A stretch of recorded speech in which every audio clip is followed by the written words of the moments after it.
Hello friends, എല്ലാവർക്കും good morning. അപ്പോൾ ഇന്നത്തെ ഒരു സൂപ്പർ ഹിറ്റ് വിശേഷത്തിലേക്ക് എല്ലാവർക്കും സ്വാഗതം. അങ്ങനെ നമ്മുടെ ലാവണ്യ ശ്രുതിയോടും അതേപോലെ തന്നെ അഞ്ജലിയോടും പറയുകയാണ്, ഞങ്ങൾക്ക് ലിവ് ടുഗദറിനോടാണ് താല്പര്യം, അല്ലാതെ ഈ താലിയും കെട്ടി കല്യാണം കഴിച്ച് താമസിക്കാനൊന്നും ഞങ്ങൾക്ക് വലിയ താല്പര്യമൊന്നുമില്ല.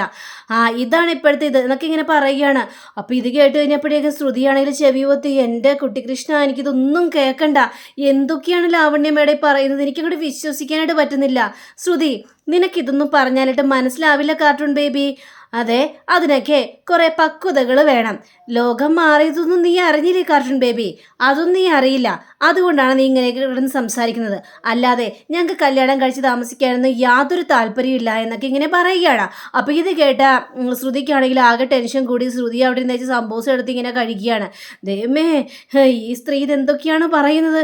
ഇവരുടെ വർത്തമാനം കേട്ടിട്ട് എനിക്കിത് വിശ്വസിക്കാനായിട്ട് പറ്റുന്നില്ല, സഹിക്കാനും പറ്റുന്നില്ല. ഇവരെന്താണ് ഇങ്ങനെയായി പോയത് എന്നും പറഞ്ഞുകൊണ്ട് സമൂസ ഇരുന്ന് ഭയങ്കര തീറ്റ. അപ്പോഴാണ് അശ്വിൻ അങ്ങോട്ട് വരുന്നത്. അപ്പോൾ അശ്വിൻ അങ്ങോട്ട് വന്നു കഴിഞ്ഞ് അശ്വിൻ ഭയങ്കര ദേഷ്യത്തോടു കൂടി തന്നെ ലാവണ്യ ഓഫീസിലെ ആ ഫയലുകളെല്ലാം തയ്യാറാക്കിയോ, എന്താണോ ഒന്നും അടയ്ക്കാത്തത് എന്ന് ചോദിച്ചു കഴിഞ്ഞപ്പോഴേക്കും അത് പിന്നെ സർ എനിക്ക് വീട്ടിൽ കുറച്ച് തിരക്കുണ്ടായിരുന്നു, അതുകൊണ്ടാണ്. അതേ, ഒന്നെങ്കിൽ വീട് അല്ലെങ്കിൽ ഓഫീസ്. വീട്ടിലെ കാര്യങ്ങൾ നോക്കുന്നതിനിടയിൽ ഓഫീസിലെ കാര്യങ്ങൾ നോക്കാൻ പറ്റിയില്ലെങ്കിൽ അങ്ങോട്ട് ഉപേക്ഷിച്ചേക്ക്. എന്തിനാണ് രണ്ടും കൂടി ഒരുമിച്ച് കൊണ്ടുപോകുന്നത്? ഏതെങ്കിലും ഒന്ന് ഉപേക്ഷിച്ചേക്ക് എന്നൊക്കെ എന്നെ സംസാരിക്കുകയാണ്. ദേ ലാവണ്യ, ഞാനൊരു കാര്യം പറഞ്ഞേക്കാം എന്നും പറഞ്ഞുകൊണ്ട് ഇങ്ങനെ തുടങ്ങിക്കഴിഞ്ഞപ്പോഴേക്കും നമ്മുടെ ശ്രുതി പെട്ടെന്ന് എക്കിള് വിടുകയാണ്. അപ്പോൾ എക്കിള് വിട്ടത് കഴിഞ്ഞപ്പോഴേക്കും ഈ അശ്വിനാണെങ്കിൽ കണ്ണും മെഴിച്ച് ശ്രുതിയെ നോക്കിയാണ്. ശ്രുതിയാണെങ്കിൽ വായം പൊത്തി ഇങ്ങനെ പിടിച്ചുകൊണ്ട് നിൽക്കുകയാണ്. അപ്പോൾ വീണ്ടും അശ്വിൻ അത് തന്നെ പറയാനായിട്ട് തുടങ്ങി കഴിഞ്ഞപ്പോഴേക്കും വീണ്ടും നമ്മുടെ ശ്രുതി എക്കിള് വിടുകയാണ്. അപ്പോൾ അത് കണ്ടുകഴിഞ്ഞപ്പോഴേക്കും അശ്വിനാണെങ്കിൽ കലി സഹിക്കാൻ പറ്റില്ല. അശ്വിൻ നേരെ ശ്രുതിയുടെ അടുത്തേക്ക് ചെന്നിട്ട് കണ്ണും മെഴിച്ച് ഇങ്ങനെ നോക്കുകയാണ്. പക്ഷേ എക്കിളല്ലേ, എന്ത് ചെയ്യാനായിട്ട് പറ്റും? അത് നിർത്തിവെക്കാനായിട്ട് പറ്റില്ലല്ലോ. അപ്പോൾ വീണ്ടും അശ്വിൻ ഈ ലാവണ്യയോട് ഭയങ്കരമായിട്ട് ഷൗട്ട് ചെയ്യാണ്. വീണ്ടും അവിടെ എക്കിള് അനുഭവപ്പെടുകയാണ് നമ്മുടെ ശ്രുതിക്ക്. അപ്പോൾ ഇത് കണ്ടു കഴിഞ്ഞപ്പോഴേക്കും, സോറി ലാവണ്യ, ഞാൻ നിന്നോടിപ്പോൾ ഒന്നും പറയാനായിട്ട് തയ്യാറാവുന്നില്ല, ഞാൻ പിന്നീട് പറയാം, എൻ്റെ മനസ്സാകെ ഡിസ്റ്റർബൻസ് ആണ് എന്നൊക്കെ പറഞ്ഞുകൊണ്ട് നേരെ അങ്ങോട്ട് പോവുകയാണ്. ശ്രുതിക്കാണെങ്കിൽ ആകെ കലയും വരികയാണ്. ലാവണ്യാണെങ്കിൽ ശ്രുതിയുടെ ഈ അശ്വിൻ്റെ പിന്നാലെ പോവുകയും ചെയ്യാണ്.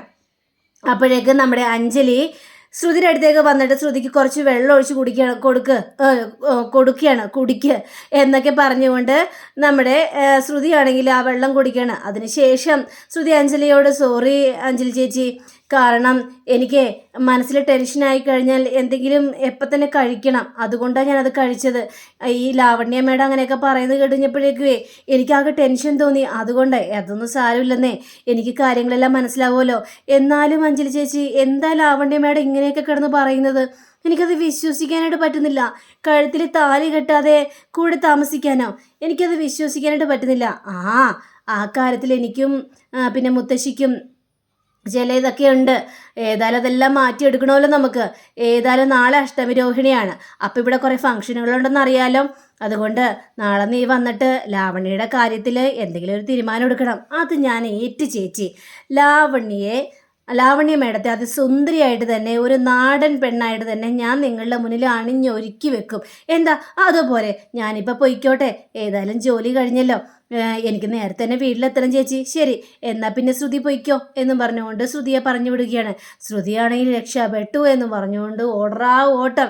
ഇതേ സമയം തന്നെ ബാൽക്കണിയുടെ മേളിൽ നിന്നിട്ട് ഈ അശ്വിൻ വീണ്ടും ഈ ലാവണ്യയെ ഇങ്ങനെ ചീത്ത പറഞ്ഞുകൊണ്ടിരിക്കുകയാണ്. ഞാൻ പറഞ്ഞല്ലോ ലാവണ്യ, ഒന്നെങ്കിൽ ഓഫീസ് അല്ലെങ്കിൽ വീട്, രണ്ടും കൂടി ഒരുമിച്ച് മാനേജ് ചെയ്യാൻ പറ്റിയില്ലെങ്കിൽ ഏതെങ്കിലും ഒന്ന് വിട്ടേര്, എനിക്ക് നിർബന്ധമൊന്നുമില്ല. അല്ലാതെ നീ ഇപ്പോൾ ഇവിടെ ഇങ്ങനെ പെരുമാറി കഴിയണമെങ്കിൽ എനിക്കൊന്നും ചെയ്യാനായിട്ട് പറ്റില്ല. ഓഫീസിലെ കാര്യങ്ങൾ ഞാൻ വേറെ ആരെങ്കിലും ഏൽപ്പിച്ചോളാം. ഇത് കേട്ട് ലാവണ്യാണെങ്കിൽ ഇങ്ങനെ ദേഷ്യപ്പെടല്ലേ, ഞാൻ എങ്ങനെയും മാനേജ് ചെയ്തോളാം, എനിക്കൊന്നും അറിയേണ്ട ആവശ്യമില്ല. കറക്റ്റ് സമയത്ത് കറക്റ്റ് കാര്യങ്ങളെല്ലാം ചെയ്തില്ലെങ്കിൽ എനിക്ക് കലി വരും എന്നും പറഞ്ഞുകൊണ്ട് അശ്വിൻ അവിടെ നിന്ന് പോവുകയാണ്. അപ്പം അശ്വിൻ അവിടെ നിന്ന് പോയി കഴിഞ്ഞപ്പോഴേക്കും എല്ലാത്തിനും കാരണം അവൻ കാർട്ടൂൺ ബേബിയാണ്, അവളെ ഞാൻ ശരിയാക്കുന്നുണ്ടെന്നൊക്കെ പറഞ്ഞുകൊണ്ട് ലാവണ്യ കുണുകുണാന്ന് ഇങ്ങനെ സംസാരിക്കുകയാണ്.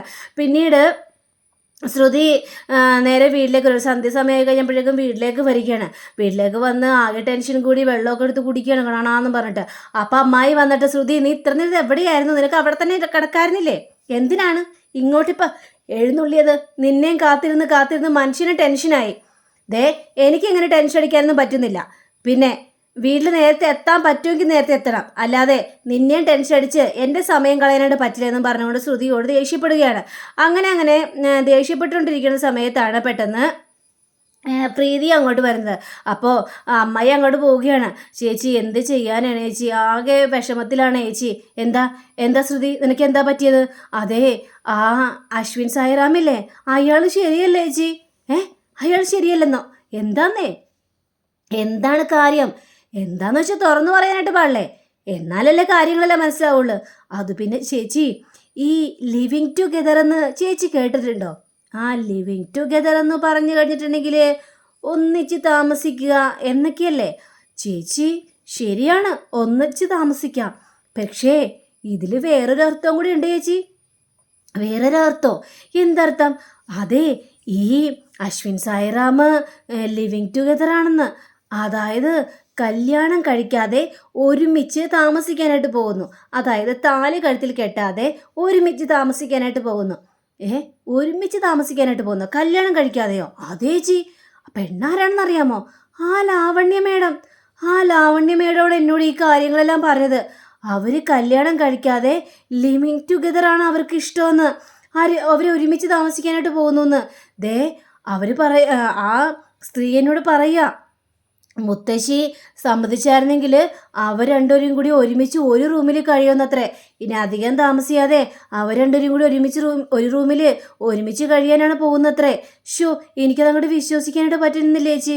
താലി പോലും കഴുത്തിൽ കെട്ടാതെ ഒരുമിച്ച് താമസിക്കാനായിട്ട് പോകുന്നു.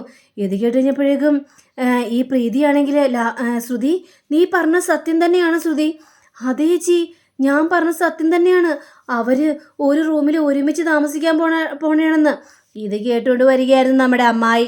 അപ്പം അമ്മായി ചോദിക്കുകയാണ്, ആരാണ് ഒരുമിച്ച് താമസിക്കാനായിട്ട് പോകുന്നത് ഒരു റൂമിൽ? അത് പിന്നെ അമ്മായി, ഞാനും ചേച്ചിയാണ്. അത് പിന്നെ പ്രത്യേകിച്ച് പറയേണ്ട കാര്യമുണ്ടോ? നിങ്ങൾ രണ്ടുപേരും ഒരുമിച്ചല്ലേ കഴിയുന്നത്, അതിൽ കൂടുതൽ ഇങ്ങനെ പറയാൻ എന്താ? അല്ല, ഇനി അങ്ങോട്ടും ഒരുമിച്ച് ഒരു റൂമിൽ കഴിയാം എന്നൊക്കെ ഞാനും ചേച്ചിയും പറയുമായിരുന്നേ. വട്ടു പിടിച്ച പെണ്ണുങ്ങൾ, നിങ്ങൾക്ക് വേറെ ഒരു പണിയില്ലേ? വെറുതെ അതും ഇതും പറഞ്ഞുകൊണ്ടിരിക്കാതെ എന്താണെന്ന് വെച്ചാൽ തീരുമാനമൊക്കെ.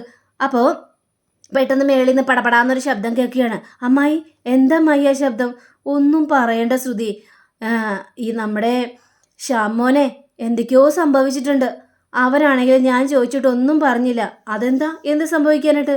അതല്ലേ പറഞ്ഞത്, ഞാൻ ശ്യാമോനോട് ചോദിച്ചു നോക്കി, പക്ഷേ അവനൊന്നും വിട്ടു പറയുന്നില്ല. നീ ചോദിച്ച ചിലപ്പോൾ പറയുമായിരിക്കും. നീ ചെല്ല്. അയ്യേ, ഞാനെന്താ ചോദിക്കാനാണ് ശ്യാം സാറോട്? എനിക്ക് ചോദിക്കേണ്ട കാര്യമൊന്നുമില്ലല്ലോ. നീ ചോദിച്ചാൽ എന്തെങ്കിലും പറയുള്ളൂ. ശ്യാമോൻ എന്തോരം ഉപകാരങ്ങളെല്ലാം നമുക്ക് ചെയ്തിട്ടുണ്ട്. അപ്പം നിങ്ങൾക്ക് ചോദിച്ചാൽ എന്താ പ്രശ്നം? അങ്ങോട്ട് ചെല്ല് ശ്രുതി. എന്നിട്ട് ശ്യാമനോട് എന്താ പ്രശ്നമെന്ന് നീ ഒന്ന് ചോദിക്കുക. ഇത് കേട്ട് കഴിഞ്ഞ് ശ്രുതി പ്രീതിയെ ഒന്ന് നോക്കുകയാണ്. പ്രീതിയാണെങ്കിൽ നീ ചോദിച്ചിട്ട് വാ. അങ്ങനെ ശ്രുതിയാണെങ്കിൽ മനസ്സോട് കൂടി തന്നെ മേളോട്ട് കയറിപ്പോയി ശ്യാമിൻ്റെ റൂമിലേക്ക് ചെല്ലുകയാണ്. അപ്പോൾ ശ്യാമാണെങ്കിൽ പെട്ടിയെല്ലാം പാക്ക് ചെയ്യാണ്. സാർ എവിടെ പോകുന്നു സാർ? ഞാൻ പോവുകയാണ് ശ്രുതി, എനിക്കിവിടെ നിന്ന് നിൽക്കാൻ താല്പര്യമില്ല. എന്താ സാർ അങ്ങനെ പറയുന്നത്? ശ്രുതി എന്നെ അവോയ്ഡ് ചെയ്യല്ലേ? അവോയ്ഡ് ചെയ്യാനോ? ഞാനെന്തിനാ സാറെ അവോയ്ഡ് ചെയ്യുന്നത്? ഞാൻ ആരെയും അവോയ്ഡൊന്നും ചെയ്തിട്ടില്ല. അവോയ്ഡ് ചെയ്തില്ലെന്നോ? ശ്രുതി എന്നെ നന്നായിട്ട് അവോയ്ഡ് ചെയ്തു. അതുകൊണ്ടാണല്ലോ ശ്രുതി ആ അശ്വിൻ സായിറാമിൻ്റെ വീട്ടിലേക്ക് ജോലിക്ക് പോയത്. ഒന്ന് ആലോചിച്ച് നോക്ക്. അല്ല, അത് പിന്നെ സാർ, അതാണോ പ്രശ്നം? സാർ, ഞാൻ പറഞ്ഞല്ല കാര്യങ്ങളല്ല. എനിക്ക് അവരുടെ കുറേ ബാധ്യതയുണ്ടായിരുന്നല്ലോ. അപ്പോൾ അതിനു വേണ്ടി തന്നെയാണ് ഞാൻ അങ്ങോട്ട് പോയത്. ശ്രുതി, അവിടുത്തെ ജോലി വേണ്ടെന്ന് വെക്കണം, അതിനു വേണ്ടി ഞാൻ 1,00,000 രൂപ തരാം എന്നൊക്കെ പറഞ്ഞതാണ്. എന്നിട്ട് ശ്രുതി അത് സ്വീകരിച്ചില്ല. എന്നിട്ട് ധിക്കരിച്ചുകൊണ്ട് ശ്രുതി അവരുടെ വീട്ടിലേക്ക് പോയില്ലേ? സാർ, അതല്ല സാറ് അന്യനായിട്ട് കണ്ടതുകൊണ്ടൊന്നുമല്ല ഞാനത് മേടിക്കാതിരുന്നത്. പക്ഷേ ഞാനൊരു ബാധ്യതയായി തീരില്ലേ? ഇതാ പറഞ്ഞത്, ബാധ്യത. അതല്ല സാർ ഞാൻ പറഞ്ഞു വരുന്നത്. സാർ, പിന്നെ സാറിൻ്റെ മേലും എനിക്കൊരു കടബാധ്യതയാകും. അതുകൊണ്ടാ. കടബാധ്യതയോ? ഞാനതിന് കടമായിട്ടല്ലല്ലോ ശ്രുതി തരുന്നത്. എനിക്ക് കടമായിട്ട് വേണ്ടെങ്കിലോ ശ്രുതിക്ക് ഞാനത് സ്വന്തമായിട്ട് തന്നതാണ്. പക്ഷേ അതൊന്നും ശ്രുതി മേടിക്കാനായിട്ട് തയ്യാറായില്ല. ഇല്ല സാർ, അതൊന്നും മേടിക്കാനായിട്ട് എൻ്റെ മനസ്സ് അനുവദിക്കില്ല സാർ. കാരണം സാറിനെ അന്യനായിട്ട് കണ്ടുകൊണ്ടോ സാറിനോട് ദേഷ്യമുള്ളത് കൊണ്ടോ ഒന്നൊന്നുമല്ല അത്. സാർ, എൻ്റെ അച്ഛനും അമ്മയും കഷ്ടപ്പെടുന്നത് ഞാനിപ്പോൾ കാണുകയാണ്. അവർക്ക് വേണ്ടിയാണ് ഞാനിപ്പോൾ അവരുടെ വീട്ടിൽ ജോലിക്ക് പോയത്. എൻ്റെ അച്ഛനും അമ്മയും അനുഭവിക്കുന്ന സങ്കടത്തിൻ്റെ ഒരു അംശം പോലും ആകില്ല ഞാൻ അനുഭവിക്കുന്നത്. പക്ഷേ അവർക്ക് വേണ്ടിയാണ് ഞാൻ ഇത്രയൊക്കെ കിടന്ന് കഷ്ടപ്പെടുന്നത്. അവരുടെ സന്തോഷത്തിന് വേണ്ടി, അതിനു വേണ്ടിയാണ് സാർ എന്നൊക്കെ ഞാൻ പറഞ്ഞപ്പോഴേക്കും ശ്രുതിയുടെ കാര്യത്തിൽ ശ്രുതിക്ക് ഓരോ ന്യായീകരണങ്ങളൊക്കെ ഉണ്ടാകും. അതേപോലെ തന്നെയാണ് എനിക്കും. എൻ്റെ കാര്യത്തിലും എനിക്ക് കുറേ ന്യായീകരണങ്ങളൊക്കെ ഉണ്ട്. അതുകൊണ്ട് ശ്രുതി, എനിക്കിവിടെ നിൽക്കാനായിട്ട് താല്പര്യമില്ല. ഞാൻ ഇനി ഇവിടെ നിന്ന് കഴിഞ്ഞാൽ ശരിയാവത്തുമില്ല. ഞാൻ പോവുകയാണ്. പിന്നെ ഞാനിപ്പോൾ പോകുന്ന കാര്യം ഏതായാലും അമ്മായിയോട് പറയണ്ട. ശ്രുതി മനസ്സിൽ മാത്രം വെച്ചാൽ മതി എന്നും പറഞ്ഞ് ഈ ശ്യാം അവിടെ നിന്ന് ഇറങ്ങുകയാണ്. അപ്പോൾ ശ്രുതിക്ക് ചെറിയൊരു സങ്കടമൊക്കെ തോന്നി. അങ്ങനെ ശ്യാം നേരെ പെട്ടി എടുത്തിട്ട് നേരെ ഹാളിലേക്ക് ചെന്ന് കഴിഞ്ഞപ്പോഴേക്കും നമ്മുടെ അമ്മായി ചോദിക്കുകയാണ്, ശ്യാമോനെ നീ എവിടെ പോകുന്നു? ഈ പെട്ടിയൊക്കെ ആയിട്ട് എവിടെ പോകുന്നു? അത് പിന്നെ അമ്മായി, എനിക്ക് അത്യാവശ്യം ഒരിടമിടെ പോകാനുണ്ട്, കുറച്ച് ദിവസം കഴിഞ്ഞിട്ട് ഞാൻ തിരിച്ചു വരുള്ളൂ. അയ്യോ ശ്യാമോനെ, നീ പോയി കഴിഞ്ഞിട്ടുണ്ടെങ്കിൽ സാരില്ല അമ്മായി, ഇടയ്ക്ക് ഞാൻ അമ്മയെ കാണാനായിട്ട് വരാം, അല്ലാതെ ഒന്നും സംഭവിക്കാനായിട്ട് പോകുന്നില്ല. ശരി അമ്മായി, ശരി പ്രീതി എന്നും പറഞ്ഞുകൊണ്ട് അവിടെ നിന്ന് ഇറങ്ങി പോവുകയാണ്. പോയി കഴിഞ്ഞപ്പോഴേക്ക് അമ്മായിക്ക് ആകെ കാലി വന്നിട്ട്, ശ്രുതി എല്ലാവർക്കും ഇപ്പോൾ സമാധാനമായാലോ, ആ ശ്യാമോൻ ഉണ്ടായിരുന്നപ്പോൾ കുറച്ച് സഹായമെങ്കിലും ഉണ്ടായിരുന്നു, ഇപ്പം അതും ഇല്ലാണ്ടായിപ്പോയി, എല്ലാത്തിനും കാരണം നിങ്ങളൊക്കെ തന്നെയാണ് എന്നും പറഞ്ഞുകൊണ്ട് ഇവരിങ്ങനെ കുറ്റപ്പെടുത്തിക്കൊണ്ടിരിക്കുകയാണ്. അപ്പോൾ ഈ ശ്രുതിക്കാണെങ്കിൽ ആകെ സങ്കടം തോന്നുന്നുണ്ട്. ദൈവം ഇനി എന്ത് ചെയ്യും, എല്ലാത്തിനും കാരണം താൻ തന്നെയാണല്ലോ എന്നൊക്കെ ആലോചിച്ച് പിന്നീട് കാണിക്കുന്നത് ഇവർ ഈ അശ്വിൻ സായിറാമിൻ്റെ വീട്ടിൽ മനോരമയുടെ കെട്ടിയൊരു മഞ്ചിലേക്ക് ഇരുന്ന് വാർത്ത കാണുകയാണ്. അപ്പോൾ ഏതൊരു തട്ടിപ്പുകാരനെ കുറിച്ചാണ് പറയുന്നത്. പെണ്ണുങ്ങളെ വഞ്ചിച്ചു എന്നുള്ളൊരു തട്ടിപ്പാണ് കാണുന്നത്. അപ്പോഴാണ് ശ്യാമിൻ്റെ വരവ്. അപ്പോൾ ശ്യാം നേരെ അങ്ങോട്ട് വന്നു കഴിഞ്ഞപ്പോഴേക്കും, കണ്ടില്ലേ ശ്യാമോനെ, ദേ ഓരോ പെണ്ണുങ്ങളെ തട്ടിപ്പെടുത്താൻ വേണ്ടി ഓരോ ആണുങ്ങൾ ഇറങ്ങിയിട്ടുണ്ട്, എന്തിനാണ് ഇവരൊക്കെ ഇങ്ങനെ കിടന്ന് ചെയ്ത് കൂട്ടുന്നത്? അപ്പോൾ ശ്യാമിനത് ശരിക്കും കൊള്ളുന്നുണ്ട്. ശ്യാമോ അതേപോലെ തന്നെ പ്രവൃത്തിയാണല്ലോ ചെയ്യുന്നത്. അപ്പോൾ മനോരമാൻറ്റി, ഈ ലോകത്തിൽ നടക്കുന്നൊന്നും മനോരമാൻറ്റി അറിയുന്നില്ലേ? ദേ അങ്ങനെയാണത്. വീട്ടിലിരിക്കുന്ന പെണ്ണുങ്ങളെക്കുറിച്ചൊന്നും ആണുങ്ങൾക്ക് ഒരു ചിന്തയില്ല, അവരുടെ ഇഷ്ടത്തിന് അവർ നടക്കും, അതവരുടെ ഒരു രീതിയായിപ്പോയി. അപ്പം അഞ്ജലി ആണെങ്കിൽ എന്നാലും പാവപ്പെട്ട പെണ്ണുങ്ങളെ എന്തിനാണ് ഇങ്ങനെ ചതിക്കുന്നത്? അവർ സ്വന്തം ഭർത്താവിനെ സ്നേഹിച്ചുകൊണ്ട് അവർക്കൊരാപത്തും പറ്റരുതെന്നൊക്കെ പറഞ്ഞുകൊണ്ടല്ലേ ജീവിക്കുന്നത്. അപ്പോൾ പിന്നെ അവരെ ചതിച്ചാൽ എങ്ങനെയാണ് ശരിയാവുന്നത് എന്ന് ചോദിച്ചു കഴിഞ്ഞപ്പോഴേക്കും, അഞ്ജലിക്കൊക്കെ അങ്ങനെ പറയാം, പക്ഷേ ആണുങ്ങൾ അതൊന്നും ചിന്തിക്കുന്നില്ലല്ലോ എന്നും പറഞ്ഞുകൊണ്ട് ഈ ശ്യാമാണെങ്കിൽ ഈ ശ്രുതിയെക്കുറിച്ച് മാത്രം ചിന്തിച്ചുകൊണ്ടിരിക്കുകയാണ്. പക്ഷേ ഇവൻ്റെ സ്വഭാവമൊന്നും ഇവർക്ക് ശരിക്കും അറിയാനും പാടില്ലല്ലോ. അങ്ങനെ പിന്നീട് കാണിക്കുന്നത് നമ്മുടെ ഈ അശ്വിനാണെങ്കിൽ ഒരു ജയിലിൽ കിടക്കുകയാണ്. ജയിലിൽ ഭയങ്കര വല്ലാത്തൊരവസ്ഥയിൽ. അപ്പോൾ വരുന്നു പോലീസായിട്ട് നമ്മുടെ ശ്രുതി അങ്ങോട്ട് വന്നിട്ട് അശ്വിൻ്റെ കഴുത്തിന് കയറി കുത്തിപ്പിടിച്ചിട്ട്, അശ്വിൻ സായിറാം നിനക്ക് സുഖമാണോ എന്നിങ്ങനെ ചോദിക്കുകയാണ്. അപ്പോൾ ഇത് കേട്ടതും അശ്വിനാകെ ഞെട്ടി നിൽക്കുകയാണ്. അപ്പം അങ്ങനെയും കാണിച്ചുകൊണ്ടാണ് നമ്മുടെ ഇന്നത്തെ റിവ്യൂ ഇവിടെ അവസാനിച്ചിരിക്കുന്നത്. അടുത്ത റിവ്യൂവിനെ കാത്തിരിക്കുക, സബ്സ്ക്രൈബ് ചെയ്യുക. എല്ലാവർക്കും നല്ലൊരു ദിനം ആശംസിച്ചുകൊണ്ട് തന്നെ നന്ദി, നമസ്കാരം, thank you, see again, by.